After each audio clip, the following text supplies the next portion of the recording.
একটা সময় pace বোলাররা test খেলতে চাইতো না, পর্যাপ্ত ম্যাচ না থাকায় আগ্রহ পেত না। এখন তারা খেলতে চায়, পারফর্ম করতে চায়, বিশ্ব সেরা হতে চায়। এটা আমাদের সবচেয়ে বড় জয়। আমরা বিশ্বাস করি আরও এগিয়ে যাব, ভবিষ্যতে স্পেশাল কিছু করব। নাজমুল হোসেন শান্ত পোস্ট ম্যাচ প্রেজেন্টেশনে এগুলোই বলছিলেন অ্যাডাম গিলক্রিস্টকে। তবে কি সেই স্পেশাল জার্নির শুরুটা ডারউইনে দাঁড়িয়ে করল বাংলাদেশ? টেস্ট ক্রিকেট বছর 5 আগেও অনেকে নাক সিটকাতো, বাংলাদেশ টেস্ট বোঝেই না, খেলবে কি।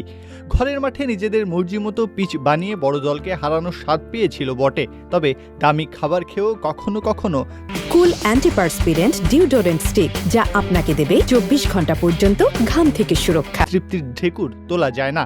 আদতে টেস্ট ক্রিকেটটা বাংলাদেশের জন্য না, সেই ধারণা এখন নিশ্চয়ই পাল্টে যাবে। অস্ট্রেলিয়ার বিপক্ষে অস্ট্রেলিয়ার মাটিতে দাঁড়িয়ে 4 দিনে টেস্ট জয় করা, তাও বিশাল ব্যবধানে, এটাকে নিশ্চয়ই কোনোভাবে হয়ে গেছে বলার সুযোগ নেই। এমন জয়কে ফ্লুক বলা অপরাধ। ধারাবাহিক চেষ্টার পর যে ফলটা হাতে আসে, এটাই সেই কাঙ্ক্ষিত মুহূর্ত। টেস্টে বাংলাদেশ ঘুরে দাঁড়াতে শুরু করে 2022-এর পর থেকে। মুমিনুল হকের হাত ধরে উঠে দাঁড়ায়।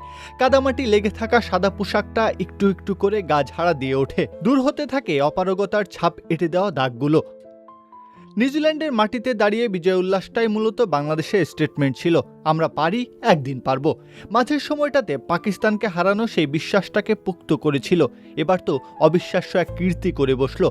অস্ট্রেলিয়া দলটার অজেয় দুর্গ জয় করে আসলো পুচকে বাংলাদেশ। অবশ্য এই পুচকে বিশেষণটা এখন অতীত। এই বাংলাদেশ জিততে শিখে গেছে। মুমিনুলের অসমাপ্ত দায়িত্ব নাজমুল হোসেন শান্তর কাঁধে। ছেলেটা আরও বেশি ক্ষুধা নিয়ে বসে আছে। প্রতিপক্ষ কে, তাকে দেখে ভয় পাওয়া চেহারা বাংলাদেশের মুখ থেকে উধাও হয়েছে। শান্ত শিখিয়েছেন খেলাটাই আসল, এখানে যে কেউ জিততে পারে, চাইলে আমরাও।